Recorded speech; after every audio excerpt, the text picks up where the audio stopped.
Conversas astronómicas. Bom, sejam bem-vindos então a mais umas conversas astronómicas. Hoje estamos com três investigadores do Instituto de Astrofísica e Ciências do Espaço, Vardan, Adibekyan, Sérgio, Sousa e Susana Barros, que nos vão falar um bocadinho sobre um exoplaneta um tanto ao quanto estranho. O resto da nossa conversa vai ser em inglês. O Vardan já é português, mas o português dele ainda não é perfeito para fazer este tipo de entrevistas e, portanto, preferimos fazê-la em inglês. So I'll switch to English. Welcome, Susana, Sérgio, Vardan. Let's start with those basic questions about where are you from? Why did you decide to be an astronomer? In the case of Susana and Sérgio, why did you choose the University of Porto? So since I was very young, I like all the sciences, and at some point I discovered astronomy. I think I was 14 around this age, and I got the telescope. Before that, I had a microscope, so I went through lots of science. And when I reached astronomy, I stopped searching because I thought I found what I really wanted to do with my life.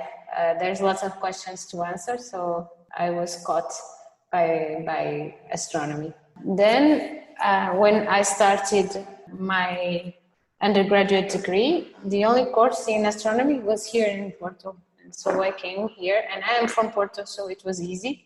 I could stay in my parents' house for the university. And then I did a PhD outside. I went to the UK, and I was in Northern Ireland for postdocs. I was away for a few years, 12 years or something like that.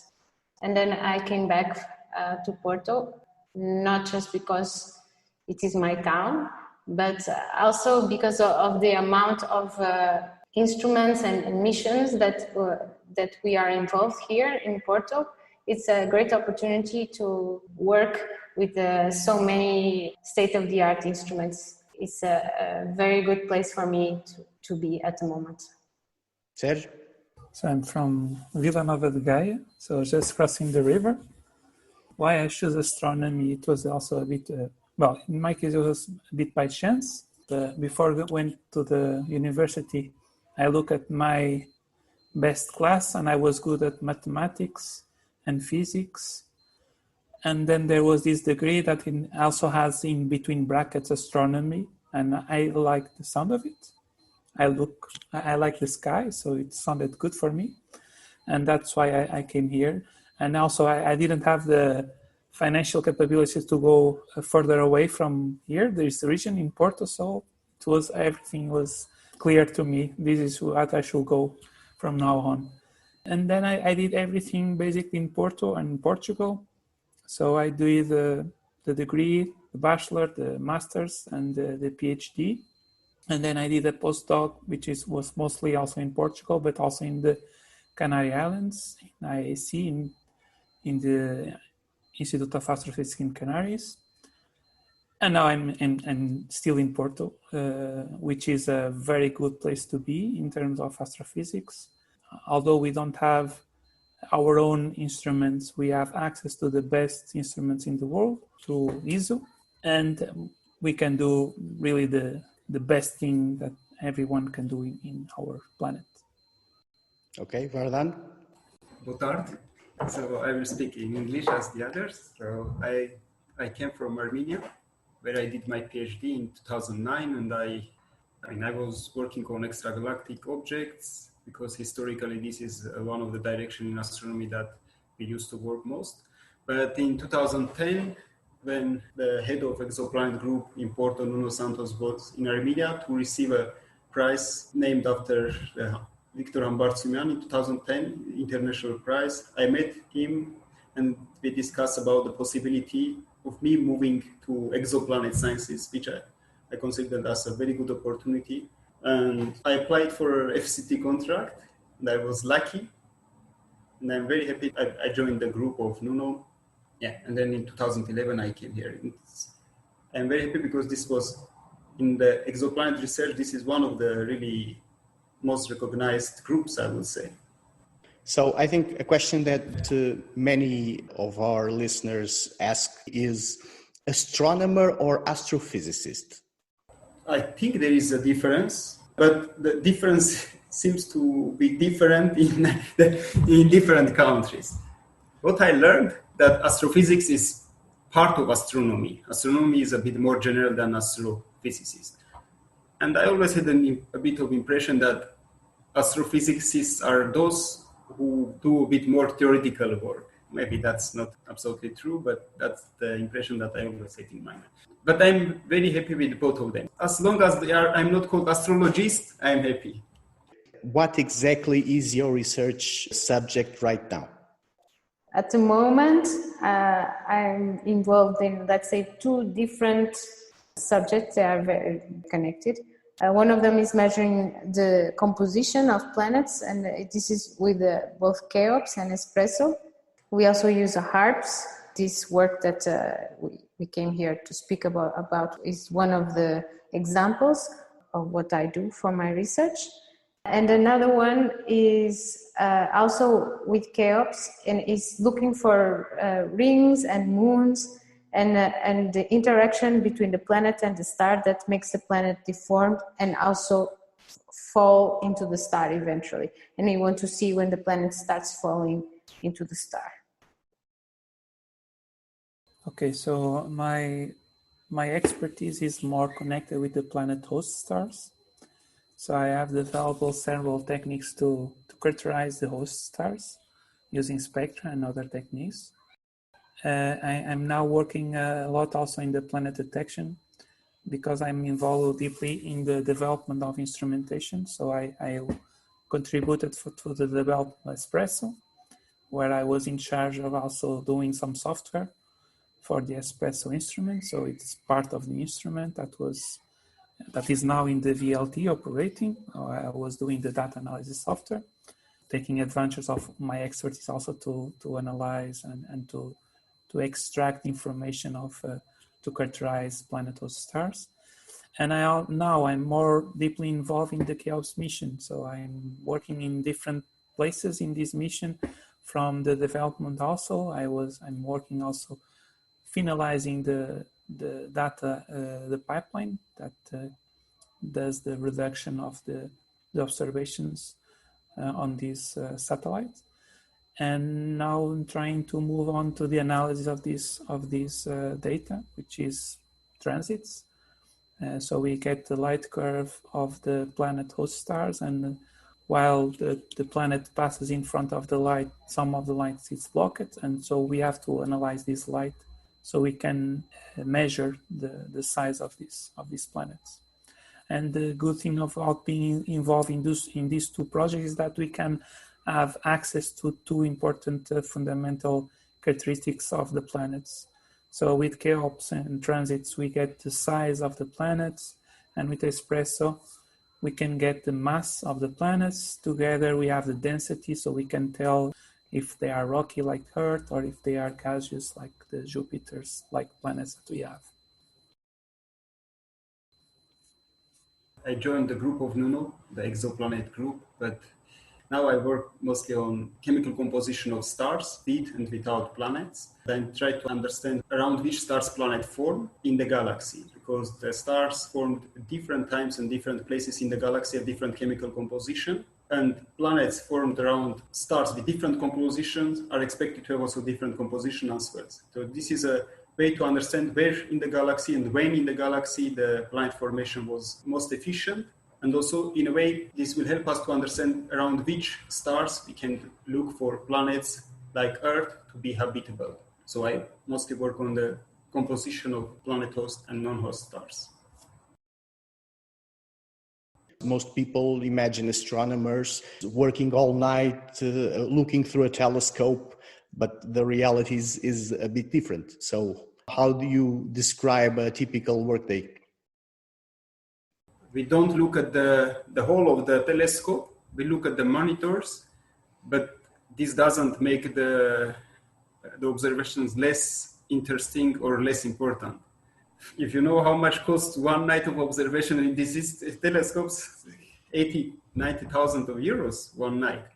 So this is a very important work that we do. We do observations, but during the night. And during the day, we use mostly computers or papers and pencils to write down the equations. The normal day of an astronomer tends to change as you evolve in your career. So as a student, you just have to face with problems that your supervisor tells you to resolve. And you are very focused on solving these problems. It can be technical problems, it can be simple physical problems for you to understand the physics behind the exoplanet. And then as you start evolving the career, you start to receive more emails. So right now I pass more time answering and reading emails, and also trying to keep up to date with the current works. So we have to be updated with the current. There's a lot of people doing research in astrophysics, and in particular in exoplanets. It's a very strong field, and it's evolving very fast. So it's very important to be up to date. So the normal day tends to change. So I normally, I'm glad when I have to go to the telescope and spend 1 week alone in the desert with the telescope. I don't have to pay so much attention to the emails and pay too much more attention to the telescope. So you have a bit more time to be relaxed. I agree with Sérgio. It changes a lot. And now with this COVID situation, it also changed to continue working. And we end up having a lot of telecoms. I think maybe one stuff that has not been mentioned yet is that we work a lot in collaborations and we have lots of meetings. Before we were traveling a lot, maybe once a month we were traveling for meetings and conferences. And now we still meet with people, but through the internet, and we have lots of interactions. And now it doesn't matter where people are, and we interact the same way as people in the US as the people that were in your office before. I believe that some people have the notion that, okay, you finished your PhD, you finished your studies, you won't have to study anything anymore. Do you have any idea how much time do you spend a week just reading papers, reading journals about your field? I would say that definitely less than I would like to. Even if it's the whole day, it's less than I would like to. You learn every day because, as Sérgio and Susana were saying, all the fields are growing very fast, and the exoplanet research is not an exception. And if you just look in the internet, the number of papers on the topics that we are working on, it's several dozens of papers. And if you want to do state-of-the-art research, you have to know what is going on around. You have to read all of them.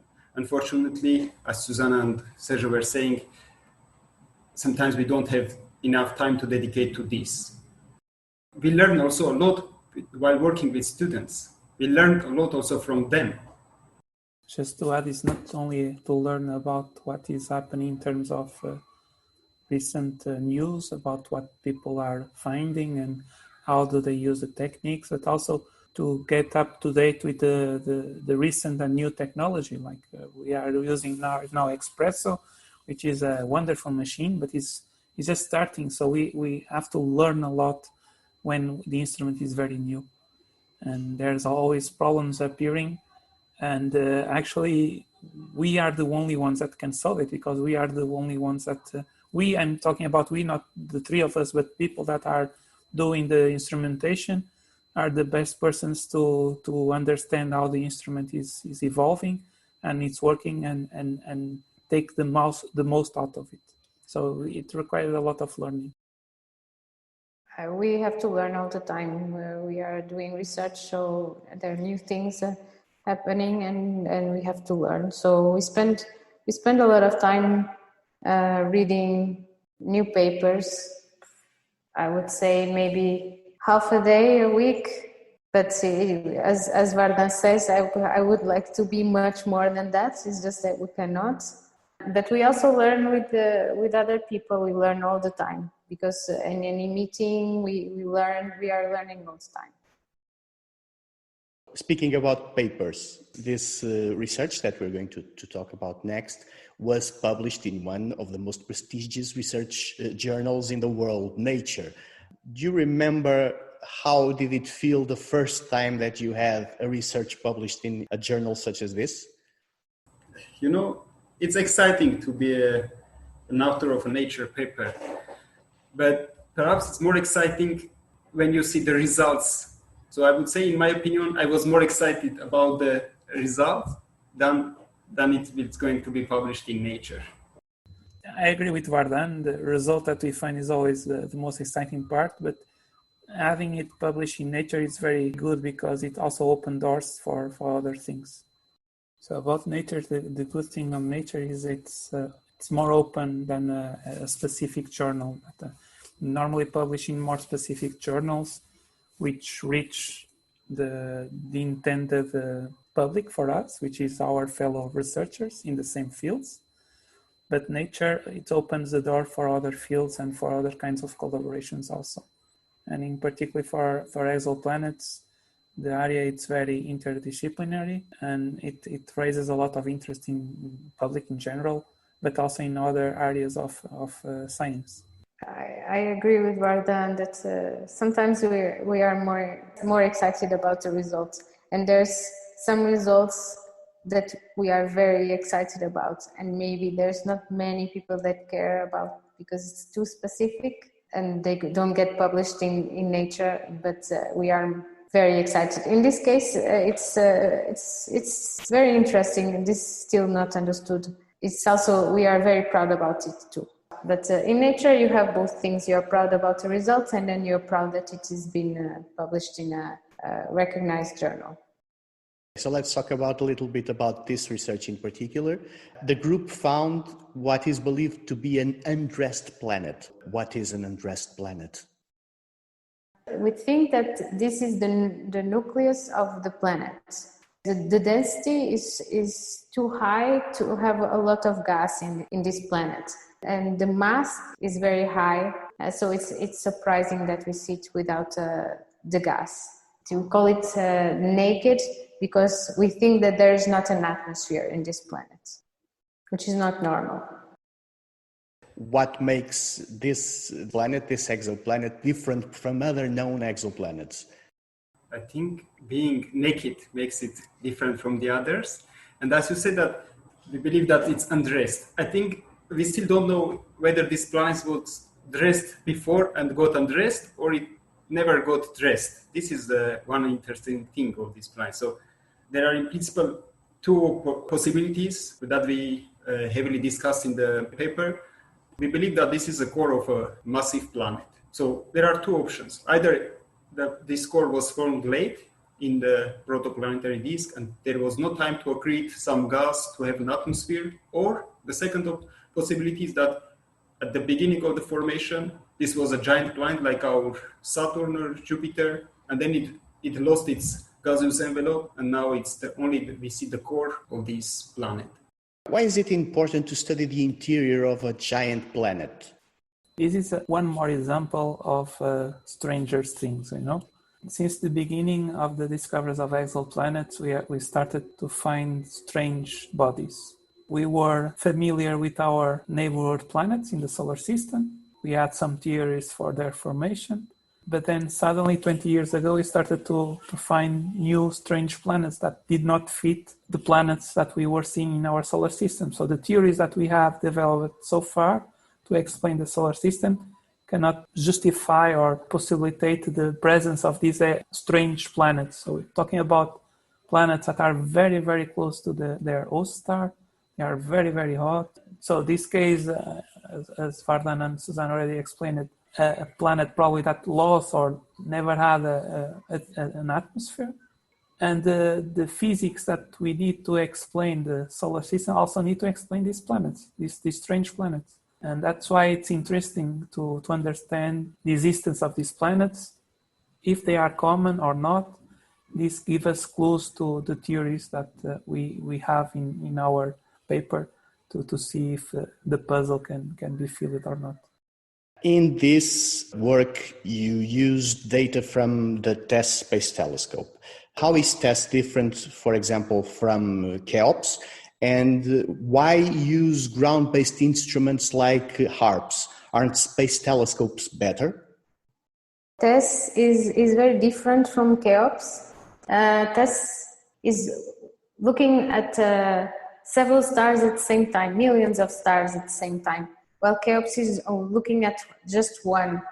It focuses in just one. TESS is a bit more similar to Kepler than to CHEOPS in this case. The difference in between TESS and Kepler is that the TESS is observing a much wider field of view and much brighter stars, and it's very important because the brighter stars give us a much better signal from the star, and we can measure all the quantities that we want to measure with much higher precision. So we can measure the radius, we can measure the mass with a much higher precision. So with TESS it's much easier to go measure smaller planets, lower mass and lower radius.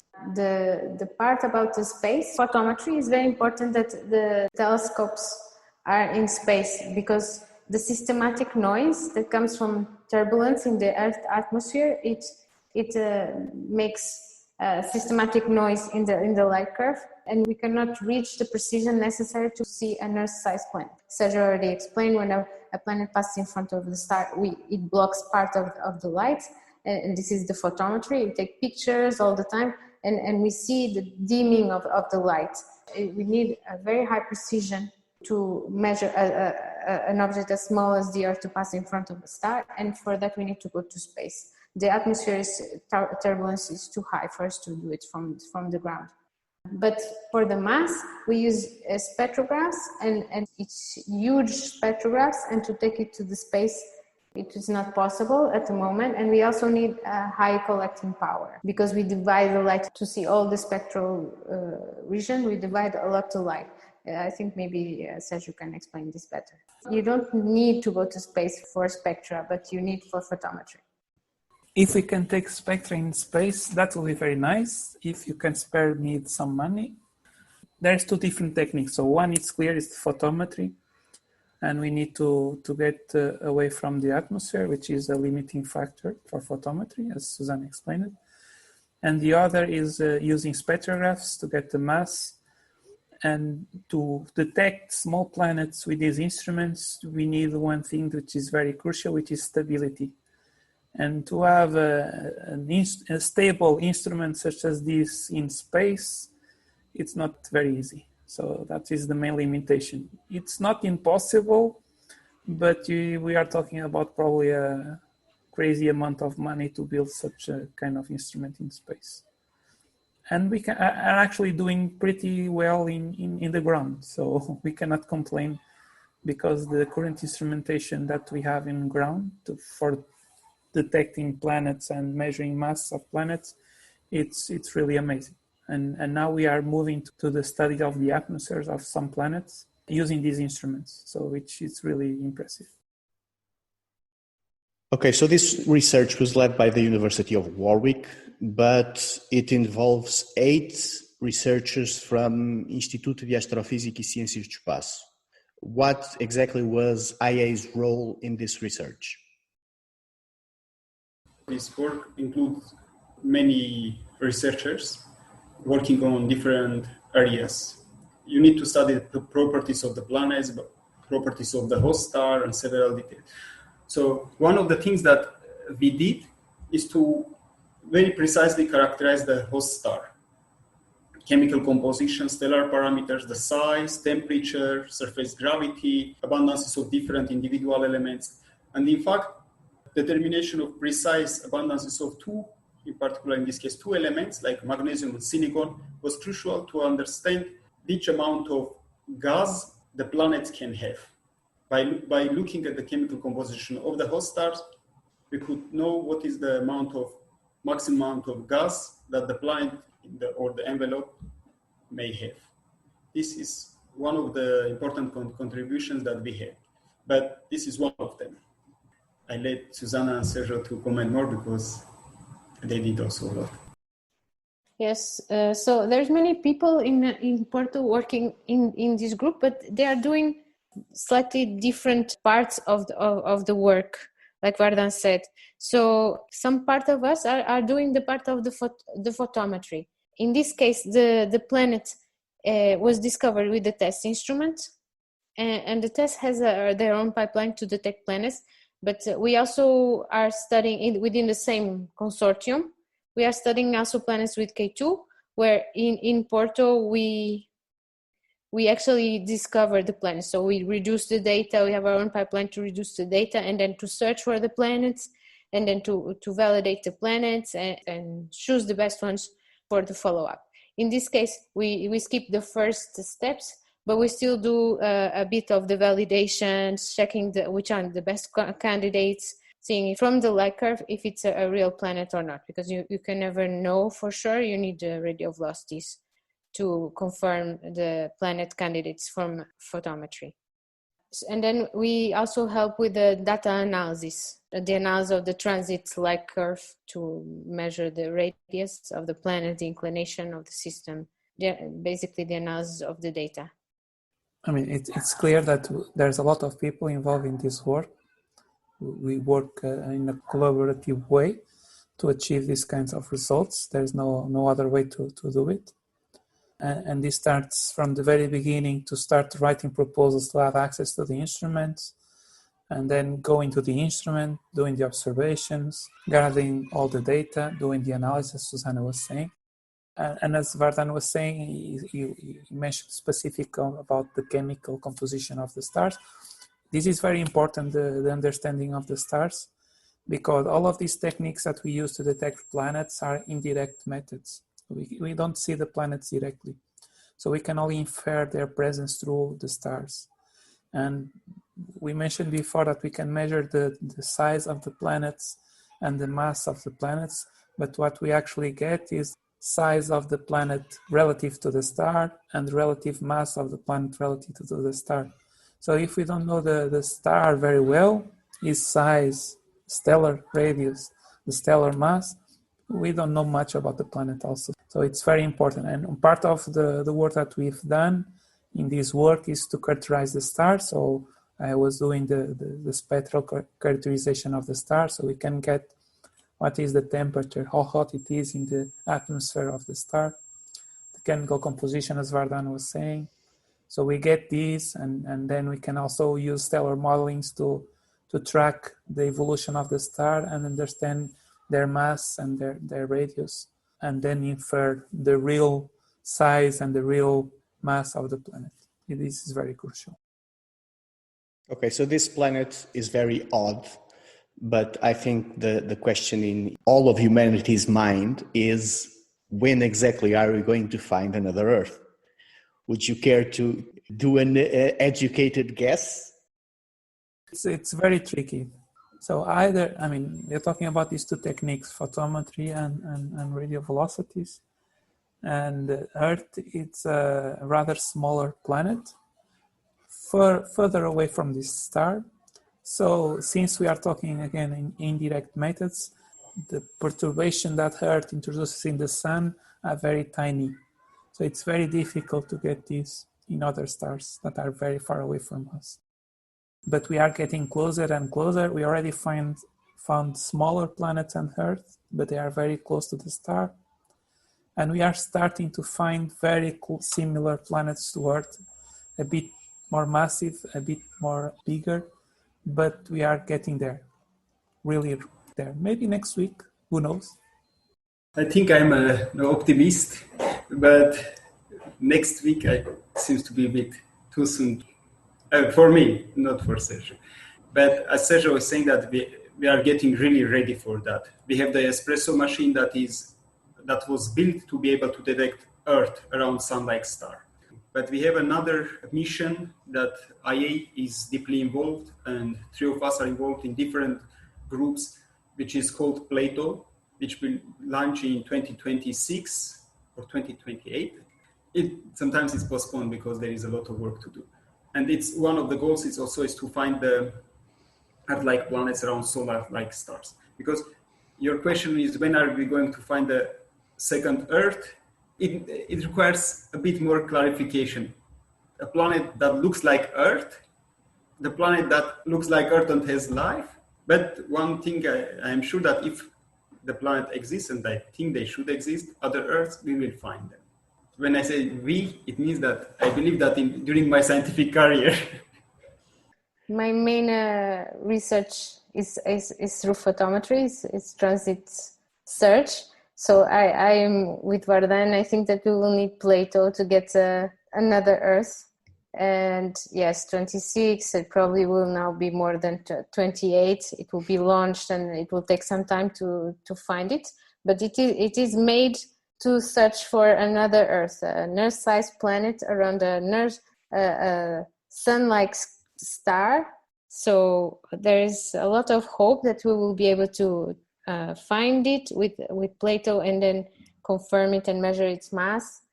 But then this is, in the beginning, this is all we are going to know. It's a planet with what we think would be the right temperature, with the right mass and the right radius. But to know something about the existence of life, I think it will take much longer than that. But I could be wrong. To next week, some new discovery can appear that will allow us to find a shortcut, and then we will be able to probe life in this planet much faster. And I hope so. So we all agree, sometime between next week and 2030, something like that. But Sérgio was a bit too sure on his statement. Maybe he knows a bit more than we do next week. Confidential. Okay, so you talked about several instruments, several space missions. You've already mentioned TESS, which was used in this research. Also Kepler and K2, which are from NASA. We also talked about CHEOPS from the European Space Agency, and even instruments from the European Southern Observatory like Espresso and HARPS. But these are all things that are already either in orbit or already working at the observatories. But IA is involved in several instruments which are currently being developed, like you mentioned Plato. What other instruments or what other space missions is IA involved in? The other exoplanet mission that we are involved in is Ariel. It's supposed to study the atmospheres of planets. It will be launched in 2028. Originally, it will try to measure the atmospheres of planets a bit bigger than the Earth. So it will not reach Earth-sized planets, but until then, maybe there will be some developments that will help.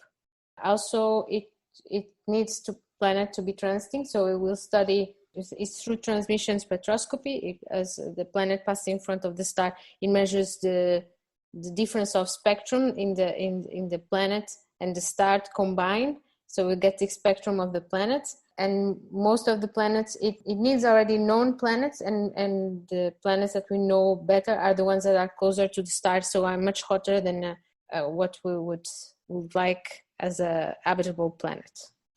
Yeah, and this is related to the exoplanet research, but IA is involved also in other missions. In IA, we cover not only exoplanet sciences, but also stellar physics, cosmology, galactic astrophysics, and we are involved in several ESA missions and also ESO instruments, like including Athena, Iris, that will come late in the extremely large telescope for ESO. Again, that is important for exoplanet research on stellar physics and extragalactic astronomy in many things. Vardan and Susana already mentioned the new instruments to pop up in the next years.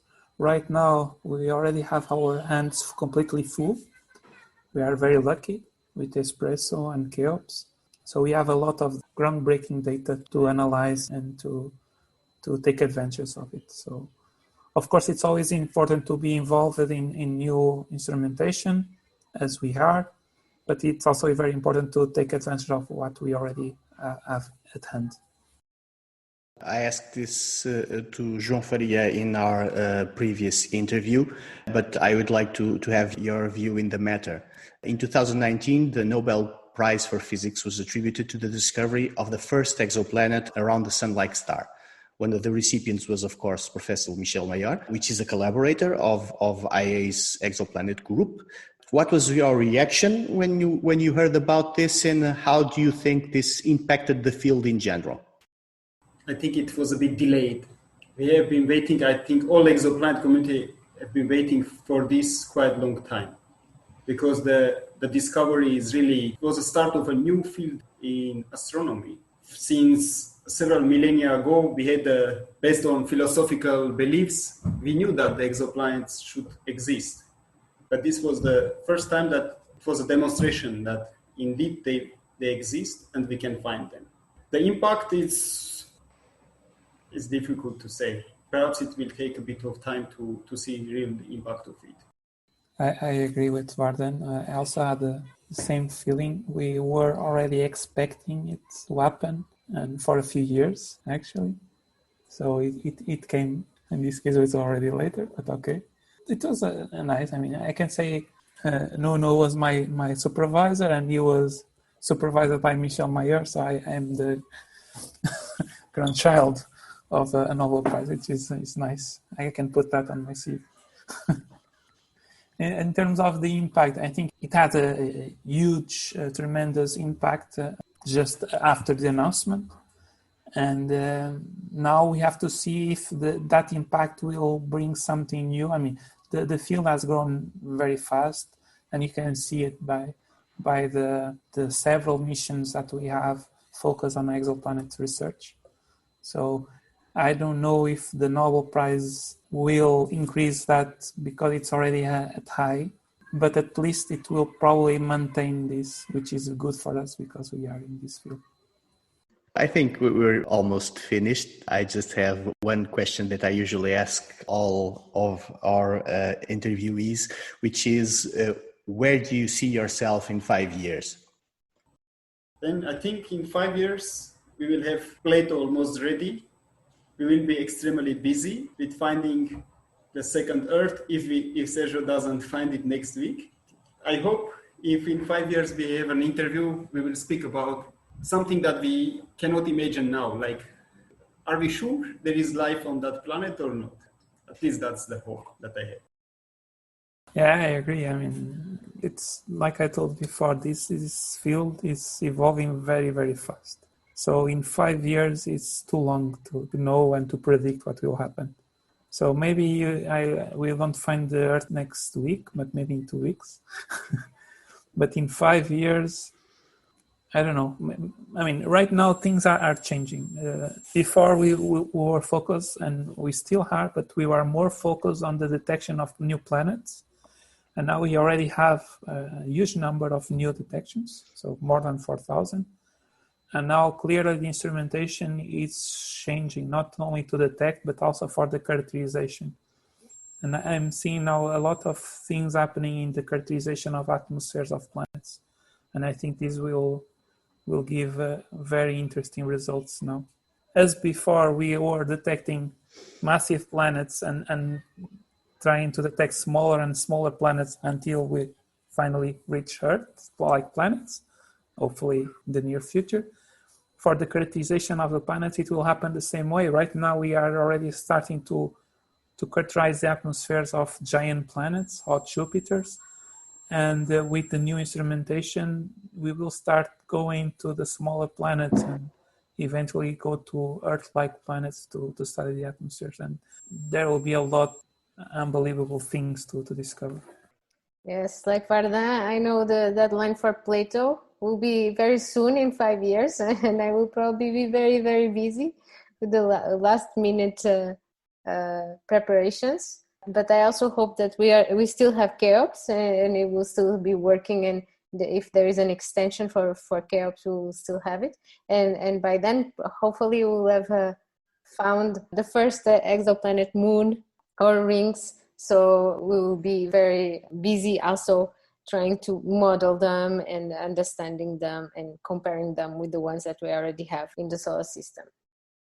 Okay, so that's it for the interview. I'd like to thank my 3 guests, Vardan, Sérgio, Susana. Thank you very much, and I hope you enjoy it.